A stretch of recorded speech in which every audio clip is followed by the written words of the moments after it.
Good morning. Got a good lively group here. Just want to welcome you to our fourth Friday series. It's sponsored by the Work Retention Network, a committee of the Workforce Investment Board. The mission of this group is to eliminate barriers to getting and keeping jobs. Obviously, this is an important topic right now. It's certainly in the last year, it's become more and more important, the issue of transportation and finding other ways to get to work and to help our employees to find affordable ways using public transportation and other means of rideshare and things like that. And that's what today's presentation is going to be about.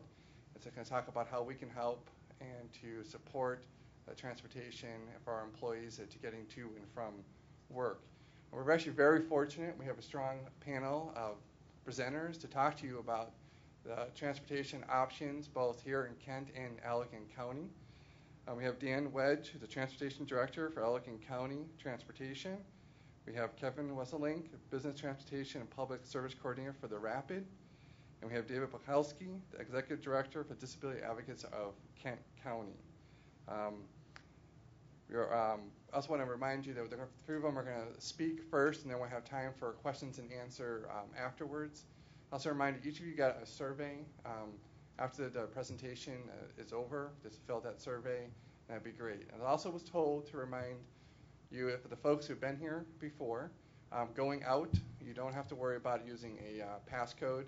That the gate will eventually open if you are just patient enough. So with that, I think we'll get started here with Dan. Thank you. Thank you. Welcome, everyone. As Dan said, I'm Dan Wedge, Transportation Director for Allegan County Transportation, and we are what I would call a young transportation program. We started about 8 years ago. Allegan County did not have public transit prior to that, and so this was a new service that was started primarily by a number of different agencies that got together, saw transportation needs throughout the county, and looked for ways to address them from the standpoint of work training, employment, medical, senior transportation. A number of different groups came together.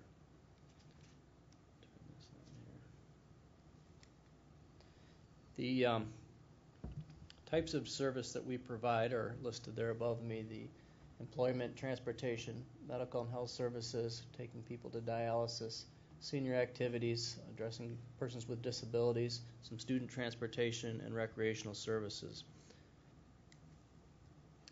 The type of agencies that we've worked with are listed there. I won't go through all of those, but primarily what we are is a public transit program, but focusing primarily on the needs of the different agencies throughout our county.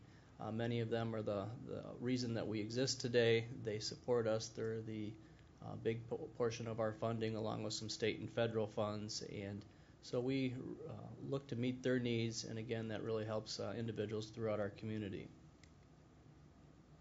There's just some basic numbers as far as what we've done in 2006 and 2007, and that what was estimated for 2008.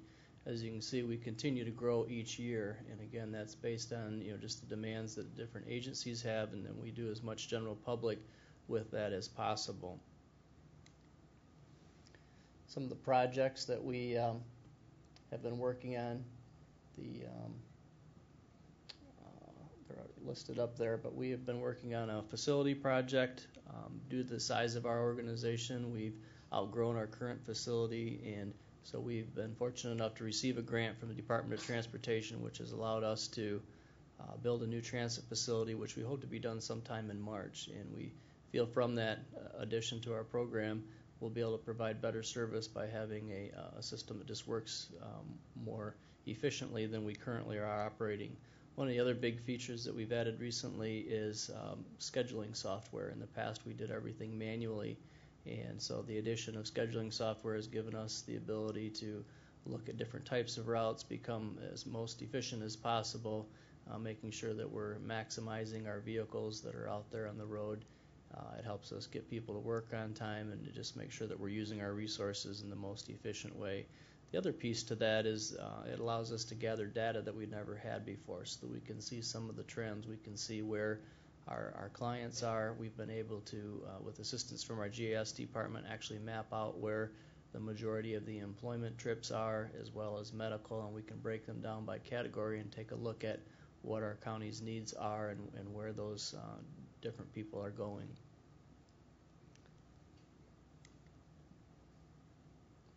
This is the main projects that we've planned for this year, try to get completed. And again, I mentioned the dispatch software. One of the areas that we've been operating most recently is the Job Access Reverse Commute grant, which definitely works directly into the employment arena. We are able to take people back and forth to work with this grant and address some of the unmet needs that we can't meet with the regular service that we have. I have a map here of our county, and as you can see, the areas in green, that's the what we consider our basic service area, and we'll deviate up to a mile off of that. It's not a fixed route system like what you'd see here in Grand Rapids, but it's more or less these are our frequent areas of travel, and then if people live within those areas, the general public can basically access our services within a mile of that. And as you can see, there's large portions of our county that are currently unserved, and we're working towards ways to increase that and eventually have countywide service. For some of the agencies that we serve, though, we will go anywhere in the county that they need to meet their clients' needs, and same with the Job Access Reverse Commute. It's kind of a first-come, first-served basis. As people identify employment needs that they have, we will address them with the Job Access Grant and getting them back and forth to work. We work real closely with the Michigan Works program and their clients, trying to identify where their individuals need to go, both helping with job search, interviews, a number of different needs that support their transportation activities. Here's an example of our fleet. We started 8 years ago with 3 vehicles, and we've been able to expand upon that and grow in quite some fashion over the last couple of years. The different types of vehicles we have in a rural setting, we have a number of different needs. We have people who live on gravel roads, live way out in the country, have long winding driveways, so our smaller vehicles will allow us to get into those locations. Employment folks that have disabilities, we're able to accommodate them. A majority of our vehicles are lift equipped, but some of our larger group services use the 15-passenger van, so that's kind of just a makeup of what we have in the way of vehicles. So that's kind of just a quick summary of what we have. Most of our transportation for employment is related, through the Work First program, and we work directly with individuals to meet their needs. And I would encourage anybody who has, needs in Allegan County that they contact us directly, and we'll take them on a case-by-case basis. One of the goals that we have is to, expand the service through a study that we're working on right now. We've received a SD&T grant, that's a Service Development New Technology grant that will allow us to analyze the unmet need in Allegan County. We split the county up into basically 5 different regions. The folks in each of the 4 corners of our county identify with the cities just outside. So the folks that live near Holland identify with the city of Holland, Waylandor, Grand Rapids, our Plainwell Otsego with Kalamazoo, and the southwest corner with South Haven. And so we have people wanting to do regional transportation outside of our county borders, and that's one area that we're looking to address through this grant, as well as just what the basic level of need is as our general public sees it. We really hope that this study is community driven by the folks within Allegan County, and that will result in a real picture of what the need is, and then help us to come up with some funding solutions that will potentially meet those needs. So that's all I have for Allegan County, and when we're done with the next 2 gentlemen, I'll be glad to answer questions. I'll go over right now to Kevin, who's with the Rapid. Kevin, here's the switch there too.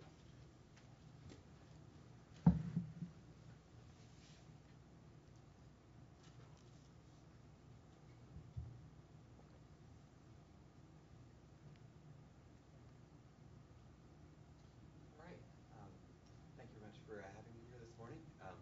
My name is Kevin Wisselink with the Rapid. I just want to talk a little bit about the overview of the Rapid services and talk about a few of our business transportation related services a little more specifically. We're the Rapid. We are the public transportation provider in the Grand Valley area and Kent County.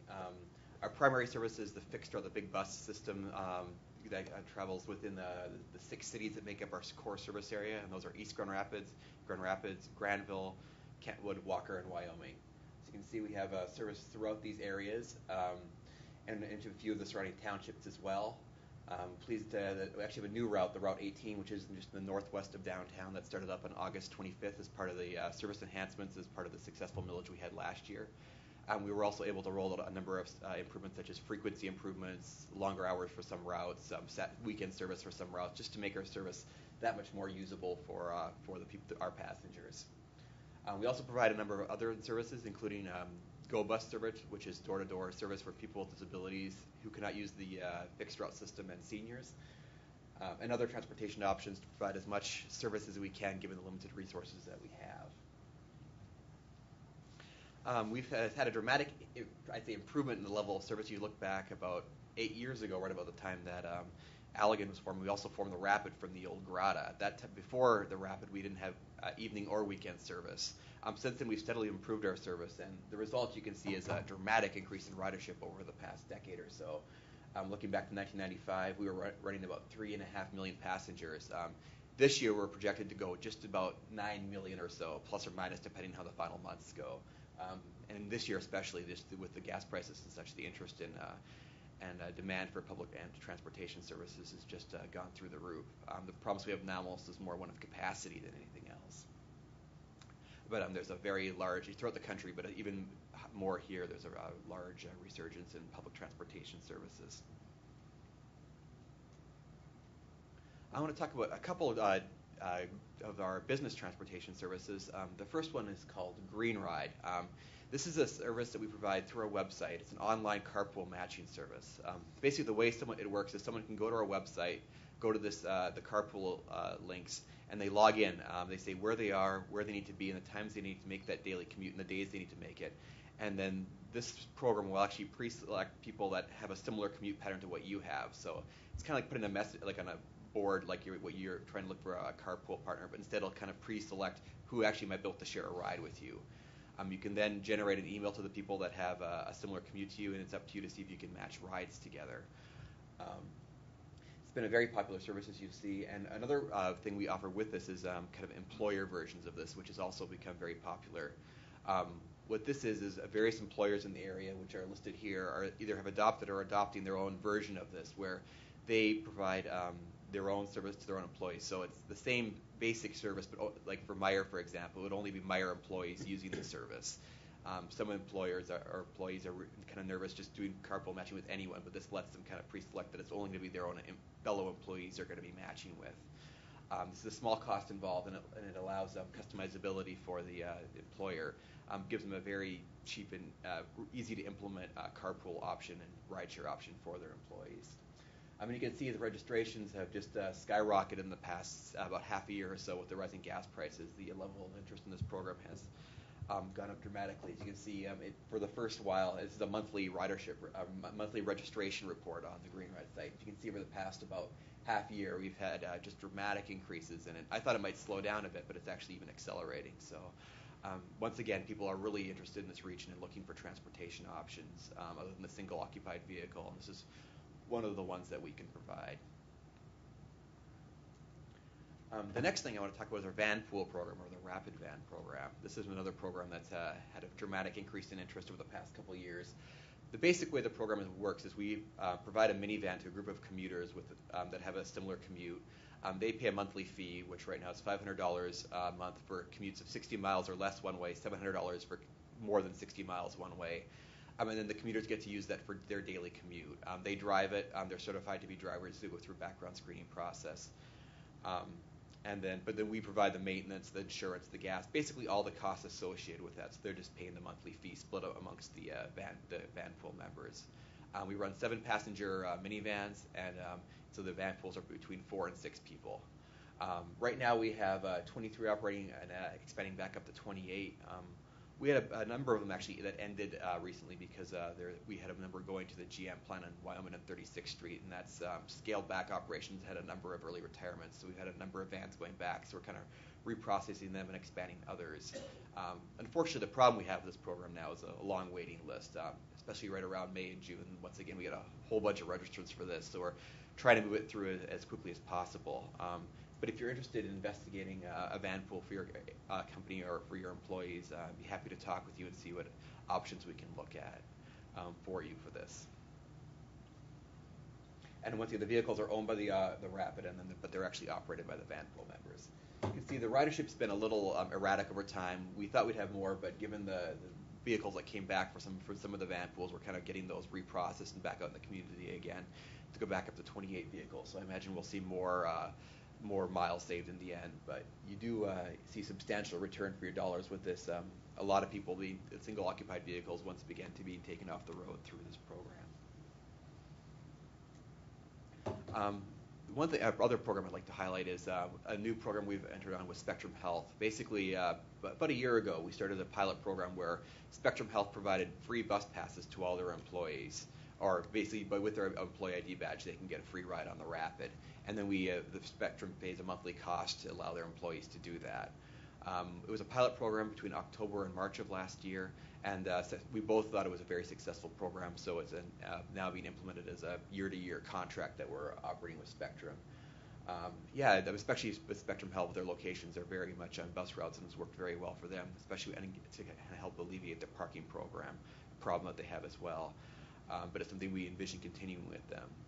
Unfortunately, our technology does not allow us to expand this program to any other employers at this time. However, within the next few months, we'll be implementing new information technology systems that will allow us to basically have a limited amount of people take part in this program. So we really want to try to market this to the employers in the area and let them know there's options where they can offer a reduced or free bus passes to their employees to give more transportation options to the region. Another program, running through a bunch from here, but is the County Connection. This program is funded by the Job Access Reverse Commute Grant, and it's a program where we provide basically work transportation throughout Kent County. Our partners are Department of Human Services and Asset, who kind of get people into this program, and it provides starting out free and then ramping up to cost transportation for people that don't have other options. So, for example, if their job starts too early to meet the fixed route bus schedule, if they work outside of our service area in the out county areas, County Connection provides a work transportation option for them. Like I said, it starts out for free and then ramps up eventually to the full public cost, which is $14 per trip. So the idea is to hopefully by that time they've got it over a half a month period or so, they can transition and find alternative means by that point. It's been a successful program. Once again, we've seen steady ridership growth, and we've seen a substantial, even at the $14 fare one way, we've seen substantial use by the general public as well. About 15% of the rides are the full cost fare. So it really shows there is a real need for transportation services throughout the Kent County area that we're unfortunately not fully meeting right now. The other unfortunate part for us, though, is that the grant that funds us, the Job Access Reverse Commute, is nearing an end. So there's a possibility, depending on how far the funds go, that the program will not last through 2009. So we're hopeful we can find something else, but right now there is a danger that this program will not be in existence in about a year or so. The county, actually Grand Valley Metro Council is embarking on a study that Dave, I'm sure, will talk more about, to look at countywide transportation options. Because, I think there is a real need for transportation service outside of the basic service area of the Rapid. And you can see the red lines are the current year ridership. So it's a bit erratic, but you can see overall we've seen a pretty steady increase in service levels that we've been the number of rides we've been providing as the demand goes up for the County Connection service. Finally, I want to talk about two new transportation projects at the Rapids that aren't necessarily employer-based, but I think that are pretty exciting. The first is what's called a Bus Rapid Transit program. You may have heard of this before, but we've received a grant from the federal government to construct a new service which is called Bus Rapid Transit on Division Avenue from 60th up through downtown and then over to Rapid Central Station in the downtown Grand Rapids area. Basically what this is it's a bus that acts like a train, like on a light rail system, so a rail on rubber tires, you might say. It has substantial stations that are only about every half mile to mile, as opposed to the bus stops, which are every block or so you can go quicker. It has substantial stations where you prepay and then you walk right on, and they're not just a bus stop, they're a more substantial station with more skid closure, with overhang and such like that. like we might see in a rail system. For much of it, will have its own lanes, so it'll be outside of the normal flow of traffic. It'll have signal preemption where it actually can keep a green longer and get a red light to change quicker. So the whole idea is to make it a quicker alternative for people than using the car, and also the way things are these days, save people gas coming into the downtown area as well. And we've, I think, a very good destination with all the service on Medical Hill. This will go right through all of that, and especially provide another transportation option from people coming out from the south. And there'll be park and ride lots on the south end of this as well. We still have a ways to go on this project. We do have the federal funding, I think, in place. I think that's there, but we still have to work out some of the environmental aspects of it, the engineering, also look at the local funding of it as well. So we're very confident we can move forward, and there's a lot of energy behind it, but there's still some steps to go before we get there. But if everything goes as planned, which you never know, the goal right now is to open this service in 2012. This one's a little further up. Another study that's been going on related to that is a downtown streetcar study. You can see the alignment is the blue line from 6th Street on Monroe down through downtown and out down Market. This would actually be kind of the old trolley type system. It would be a steel-wheeled streetcar, so it would operate on the road on a rail system, and provide kind of downtown access. This would be the first about a 3-mile section here that this would be providing. Basically, to look to spur, the main purpose of this is actually more of a development tool to spur development downtown, especially in the undeveloped areas north of Michigan and south of Fulton. It's been very successful in other communities like Portland to spur redevelopment in that area, and there's a number of businesses and local individuals in the downtown area that are very interested in trying to move this forward.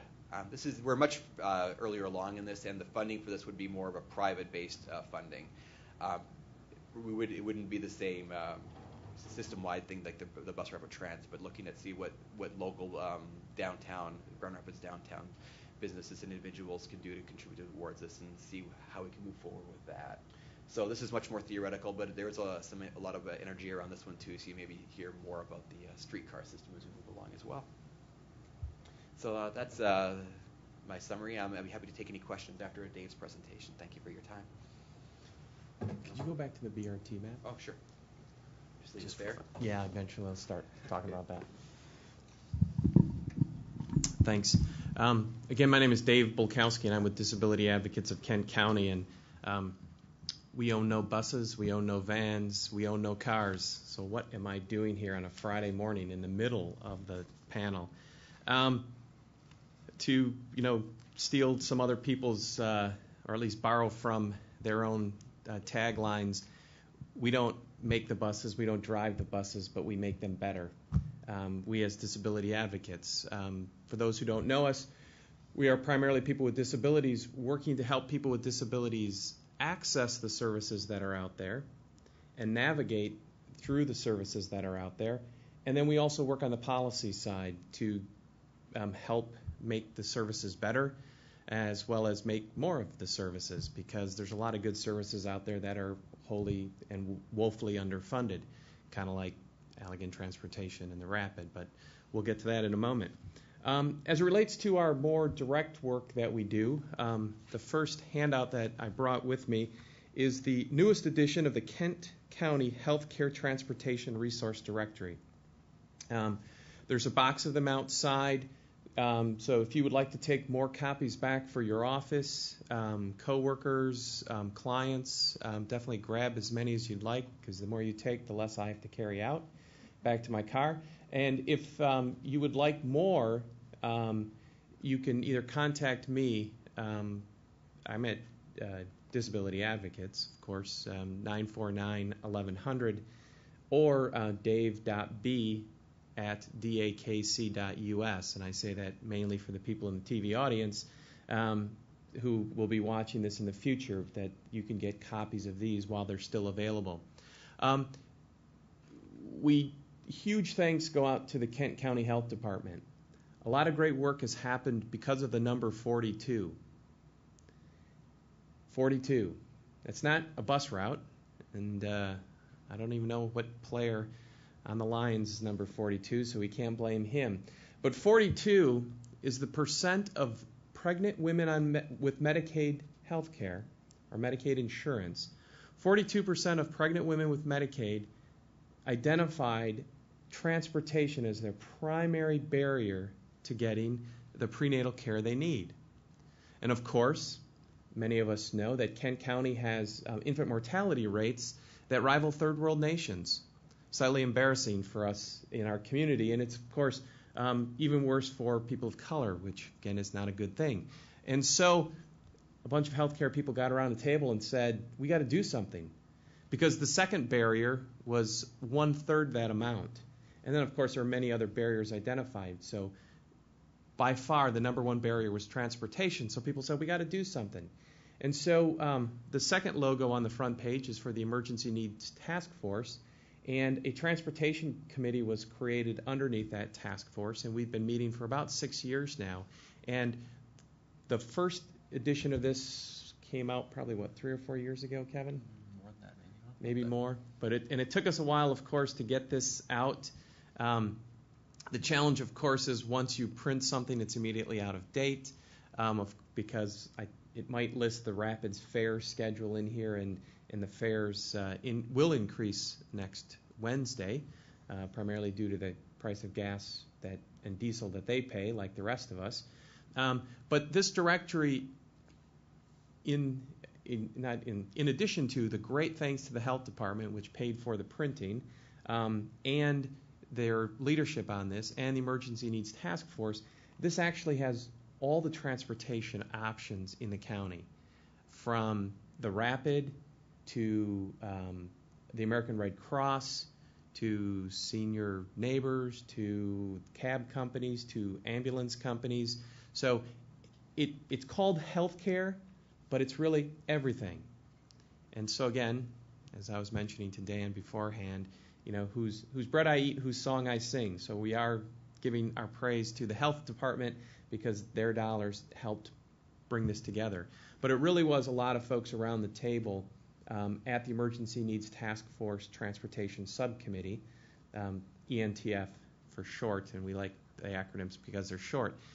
We meet on the first Tuesdays of the month at 8:30 a.m. at the American Red Cross.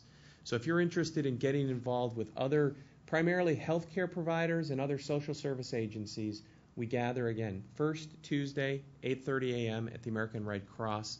Our next meeting is October 7th at 8:30. It's actually the meeting with the best food in town.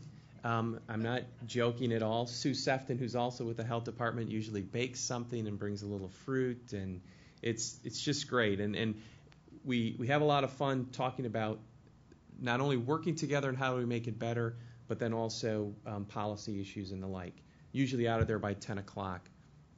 Another thing that the ENTF subcommittee helped launch, but the heavy lifting was done by other people, is a thing called RideLink. And RideLink was put together primarily through the inspiration and instigation of the people who fund transportation for seniors, the senior millage program, as well as the people who actually provide those services, and coordinated by the Rapid. And so what RideLink is a collaboration of, and I'm going to miss one or two, but the Red Cross, Senior Neighbors, United Methodist Community House, Hope Network, maybe one or two others. But the hope is, or the plan, and the reality that we've experienced over the last 2 years, is that you call one number at the Rapid, and you may not know who's going to come pick you up, in the sense that if you qualify for an American Red Cross trip because they only provide medical trips, but if a senior neighbor van is going to be in your neighborhood, they'll pick you up, and maybe American Red Cross will take you home. So trying to coordinate resources for the most efficient use of those resources. And we've seen an increase in the number of rides provided by those providers because we're, again, working together, making sure that on the same block you wouldn't have a Hope Network bus or van, an American Red Cross sedan, a senior neighbor van, all picking up one person at a time. So working together, that's with the RideLink. Unfortunately, I still can't tell you the phone number for that because people that you know and work with have to be invited to be part of that. It's primarily due to funding and the restrictions where we have a very now inefficient collaboration. We don't have a sufficient level of resources to provide enough rides to meet the demand that's out there. So that's what the ENTF is up to. The second thing, transitioning from how we're working to make things better today to the future, the second document I passed out is called Getting There Together, a Citizen's Agenda to Move Transit Forward in the Grand Valley Region. The good news is we actually published this with many partners. If you see on the back page, we published this with many partners almost 3 years ago. The transit summit that we had was in October of 2005. And so this is still a fresh document guiding what we're doing every day. The bad news is this is still a fresh document 3 years later. How come we haven't done more of the stuff that we said we wanted to do 3 years ago? Of course, I could go on for a few hours for those reasons, but one of the main reasons is transportation takes a long time to actually put some tires on the road. As Kevin mentioned, the new route in the northwest side of Grand Rapids was made possible in addition to a lot of additional service. More routes now have evening service. There's more frequency on additional routes in the peak hours for the Rapid. That went online in August 2008 because in May of 2007 we voted in the 6 cities to increase our taxes. So it took 15 months or more, 16 months to actually implement the service. And of course, that doesn't include the probably 2-year comprehensive operation analysis, because the Rapid didn't just look at its map and say, let's put a route here and let's make this route go in the evening, and no, they spent about 2 years literally, people with clipboards on the buses, talking to people where they're going, how they're going. And the comprehensive operation analysis had a phase 1, which cost no money because they were able to adjust service to better meet the demand that exists with existing resources. And then phase 2 was what went online in August. So again, a lot of studying, but it's not just studying, it's actually planning and where do these tires actually have to go. And so we keep pushing this because, again, we know it takes too long to implement it, so we better start today to get more service 2 and 3 years down the road. So this is still what we're doing under the banner of Getting There Together. I send out a weekly thing called Getting There Together Weekly about public transportation, primarily locally, but also regionally, state level, and nationally, what's happening. A lot of times call to actions in the sense of talking to your legislators or county commissioners or whatever. If you'd like to be on that email list, I think I'm up to about 950 people now.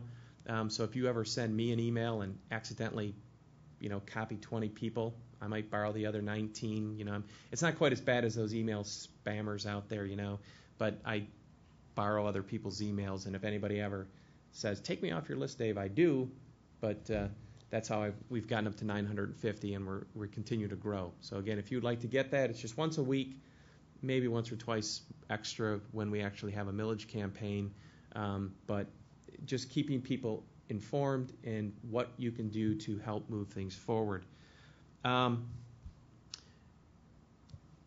Which to do next? The third thing that was passed out was just a simple copy of the home page, which is actually a page hidden in the Grand Valley State University website, for a study that's called the West Michigan Transit Linkages Study.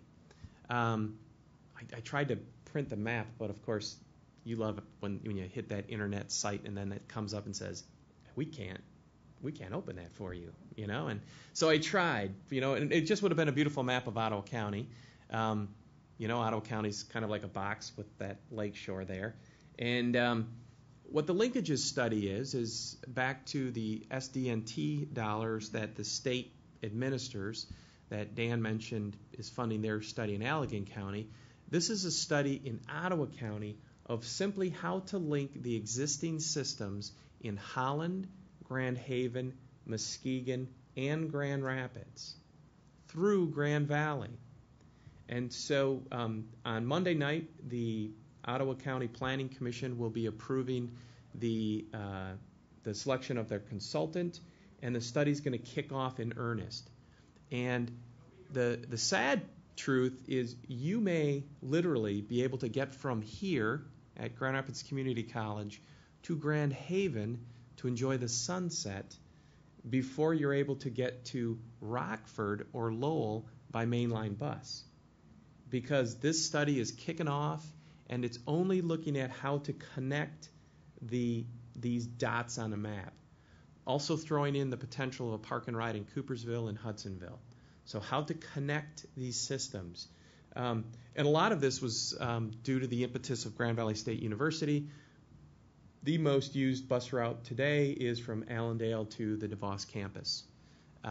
They are running buses, I think, every 7 minutes now or every 6 minutes. And the biggest complaint, of course, is there's not enough room on the buses. A lot of times people stand all the way out to Allendale or all the way into Grand Rapids. And, of course, then the people who lived on the west side of the Allendale campus said, how come you don't like us? You know, you're going to let people use the bus towards Grand Rapids, but how come you don't use the bus towards Grand Haven, Holland, or Muskegon? So Grand Valley is helping to push this along.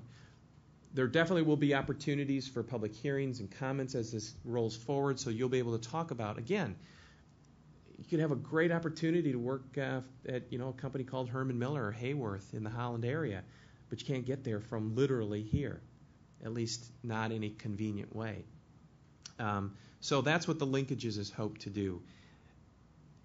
Kevin's already alluded to what are we doing in Kent County, and the reason why I asked him to keep up the bus rapid transit map is you see the bus rapid transit line blue as it goes south on Division Avenue, and then it turns green.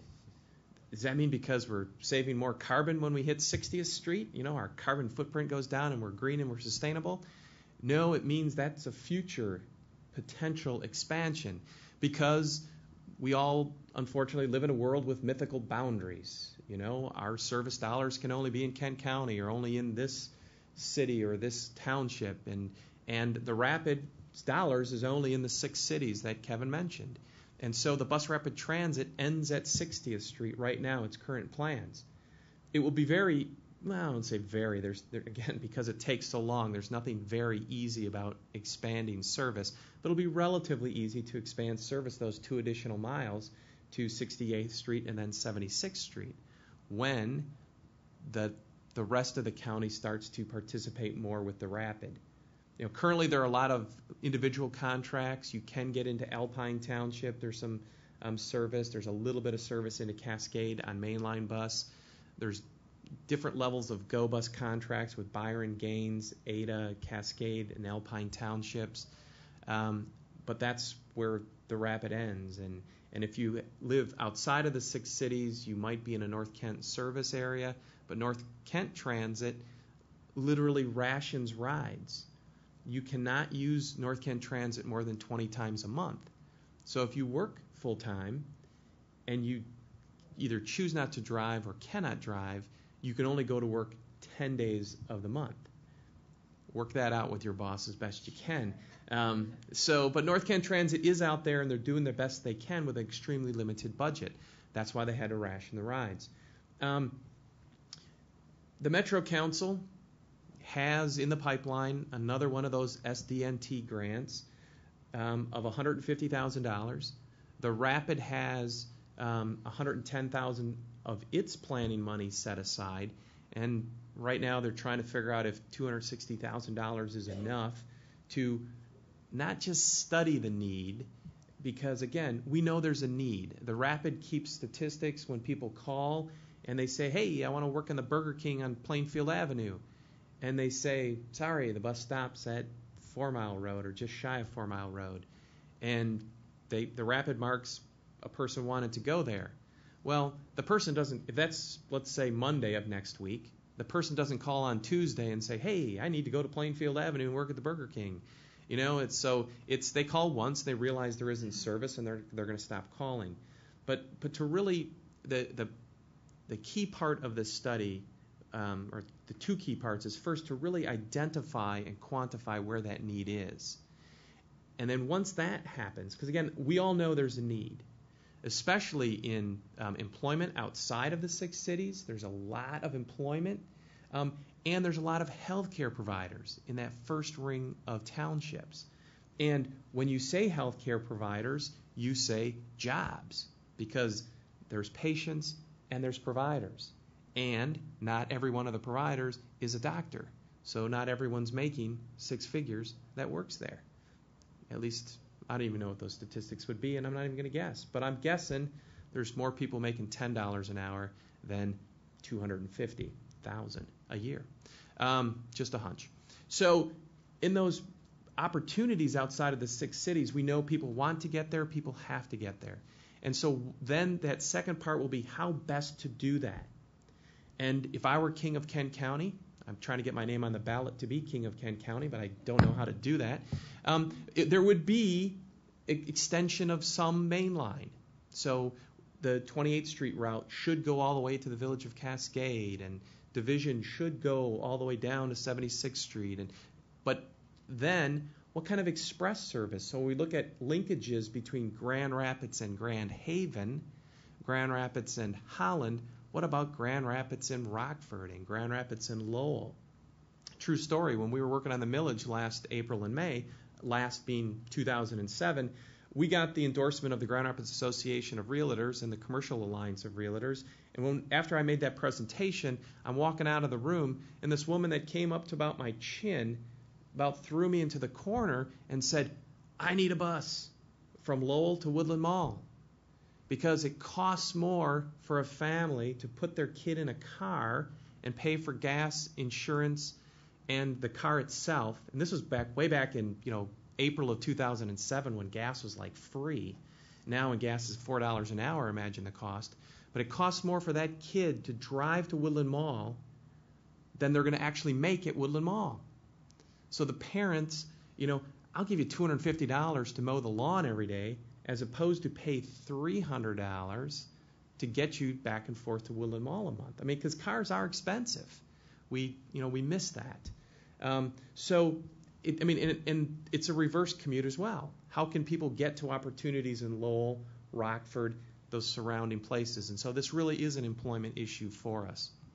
So that study, we hope, is going to kick off in February of 2009. And you will definitely hear from us on how to participate. We keep advocating for more and more and more public dialogues, especially assertive outreach to employers, because we have to know what the needs are. If we don't know what the needs are, we may put that first level of service out there that's not going to be the best use of our first dollars. And when we do start rolling out service, we will, and I know we will, it'll be like the Rapid. We passed the millage in 2000. We got evening service. We passed the millage in 2003. We got a little more service. We passed the millage in 2007. We got a little bit more service. And it'll be the same with countywide. And it's actually county and eastern Ottawa County at the same time. So the Grand Valley Metro Council has a slightly expanded service area, and that's actually on page 3 of Getting There Together. You can see the map that would include or could include. Last but not least, we as disability advocates and our sister organizations, Disability Network Lakeshore in Holland and Disability Connections in Muskegon, we've been talking the last year and a half about something which is now kind of been codenamed Linkages 2. Because Linkages 1, again, is to link the current 4 systems. But you've heard Dan talk about this study in Allegan County with SDNT money. There was a study done last year in the Holland area with SDNT money. There's the Ottawa linkages study with SDNT money. There's the Kent and Eastern Ottawa County with SDNT money.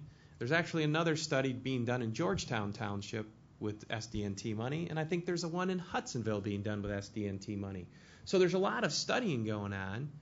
But when are we going to take that bigger picture look at least the 4 counties of Kent, Ottawa, Muskegon, and Allegan, and really look at what is the service we need? You see I remember when the service started in Allegan County because there was reports being made to the Workforce Development Board, and it was just one line up. What's your highway that goes? M89. It was just one line, and I'm like, whew, that's you got to start somewhere, but it was one line. Well, you see how they've grown, but still, Dan's talking about what's outside of those lines, and then how are those people again need to be connected to Kent and Ottawa counties, and the folks in Muskegon as well. And so really taking a holistic picture of this and how does it work. And of course, I'm not just, dreaming like some wacky process that, Dave, this is like building a new space shuttle. No, this actually happens in far off places like Salt Lake City, Utah, where Salt Lake City spent a lot of time and they have awesome plans and they're building these plans that include light rail and commuter rail and expanded bus service. But, Salt Lake City, that's even on the other side of the Rocky Mountains up in the, the high plains or the very high plains, It's being done in far off wacky places called Traverse City, Michigan. Believe it or not, as we speak, Traverse City, Michigan has embarked on a 6-county study of what they want their transportation infrastructure to look like over the next 50 years or so. Today, the far-off, wacky place of Traverse City is doing that. The grandvision.org, I believe it is. You can check it out and see what they're doing. And they're rolling out now some preferred options for the future. And they're getting a lot of cool consensus around what they want to do in those 6 counties. Well, if they can do that in Traverse City, can't we get at least 4 counties around the table? And we probably would get a couple more stragglers along, Newaygo, Ionia, maybe Barrie. So we could get more people around the table because, again, we are one community. Our economy does not stop at any mythical border. And all of your coworkers, yourselves, your clients, your customers, they all want to move around and access what we have. How do we do that? And again, Traverse City's looking at cars, but it's also looking at buses and other options. So it's not an either or, it's a both and. And too much in our past, it's only been, there wasn't an either or, it was just car. You don't have a car? Sorry.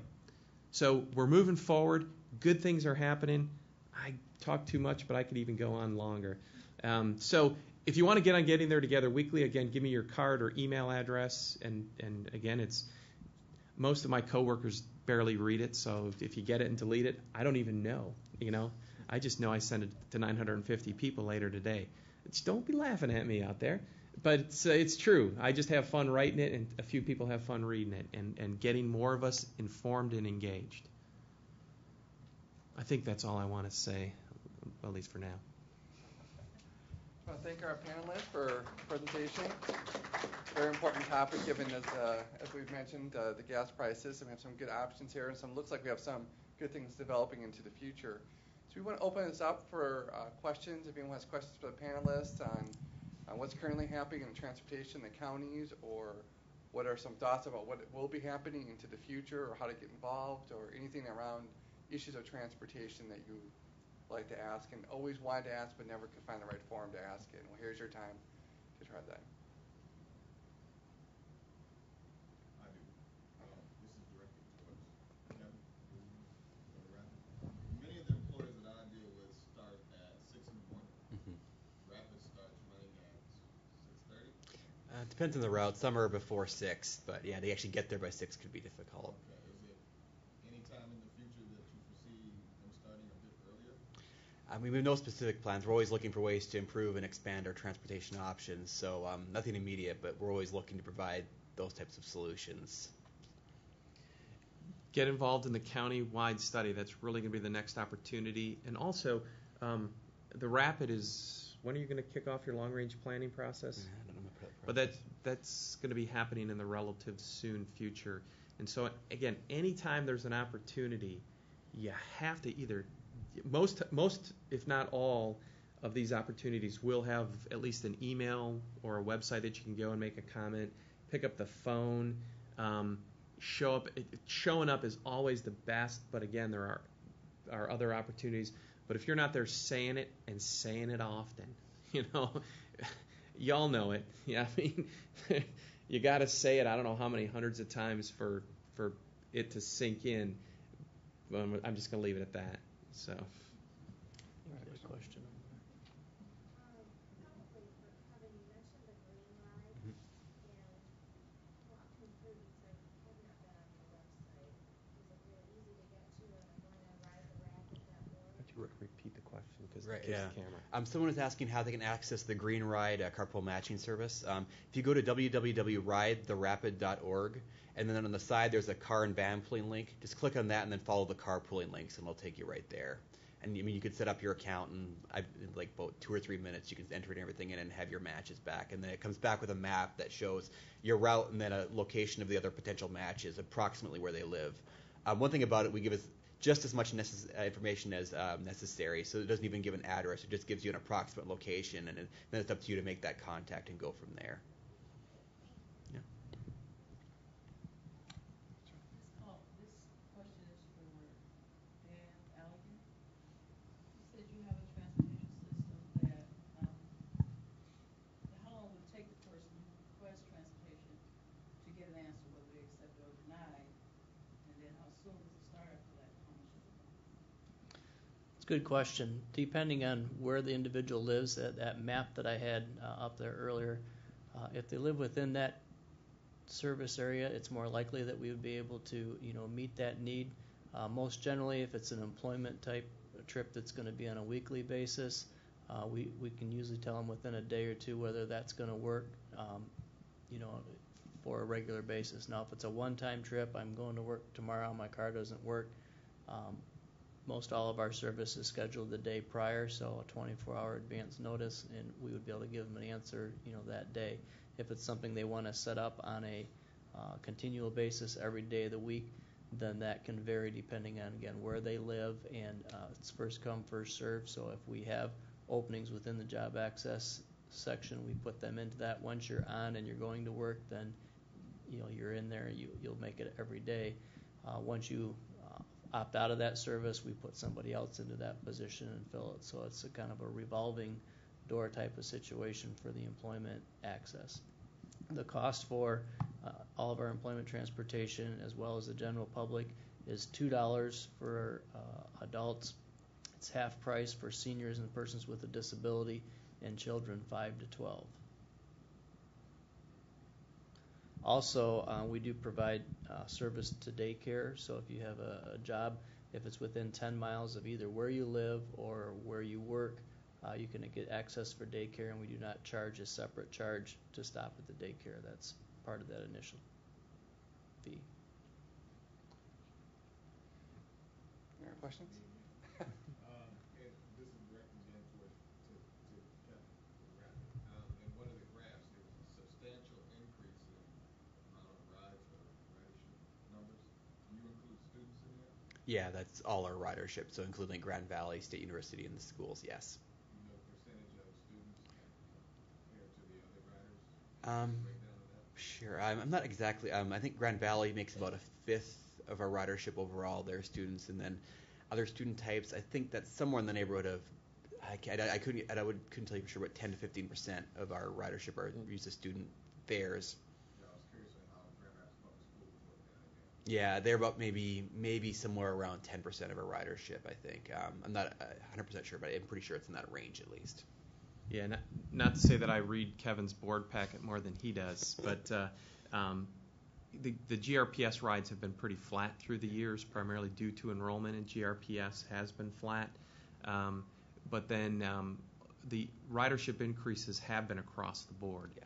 So where Grand Valley has definitely grown the most and the quickest, all ridership categories have gone up close to 10%. So it's not that these numbers are being cooked because of Grand Valley. They're just being they're being accelerated, but there would be a continual acceleration in all categories, close to 10%. Okay, I'm not sure. The young lady that, I think she said something about Green Ride. I'm curious about that too. With regards to who do they contact, an employer, who do they contact? Contact if they want to set up like an employer site of that, they would contact myself.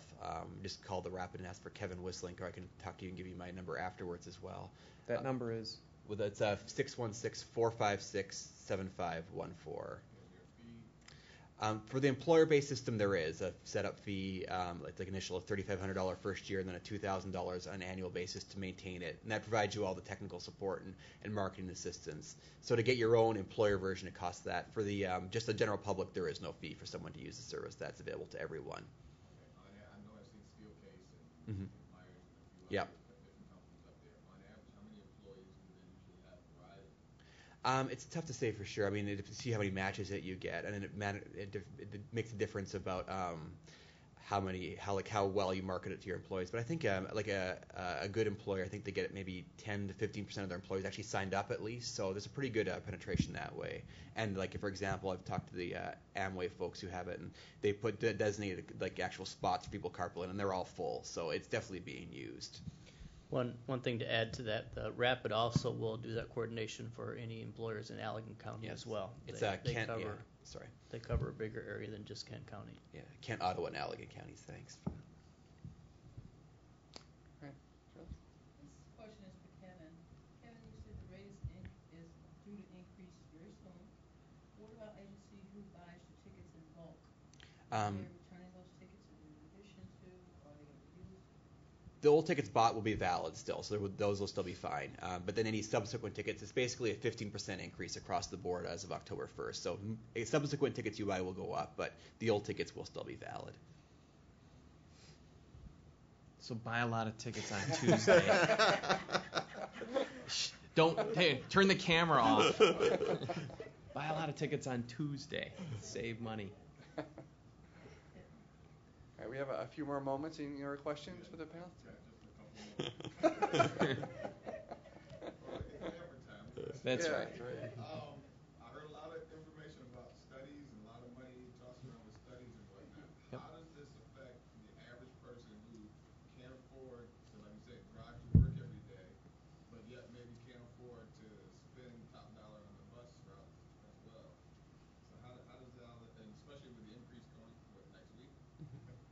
How does all of what you do affect the average person who's trying to get to work? And the bad news is it's not going to help them today. If they're having trouble today, it's definitely working.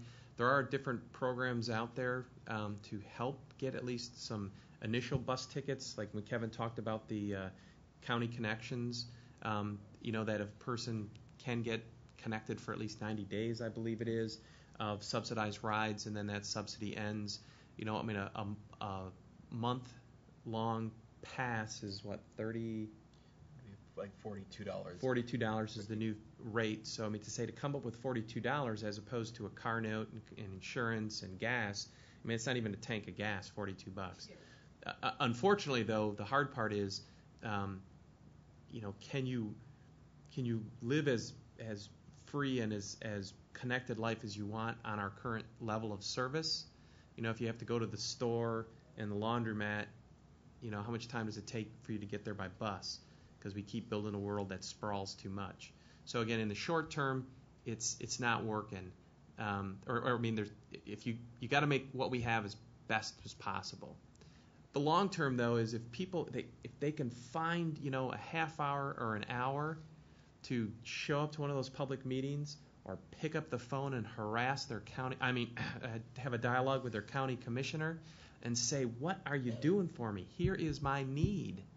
And say it. And if you can do it once, that's good practice. To do it a second time and a third and a fourth. And unfortunately, that is the only way, as you probably already know, that's the only way we're going to change this system for the better.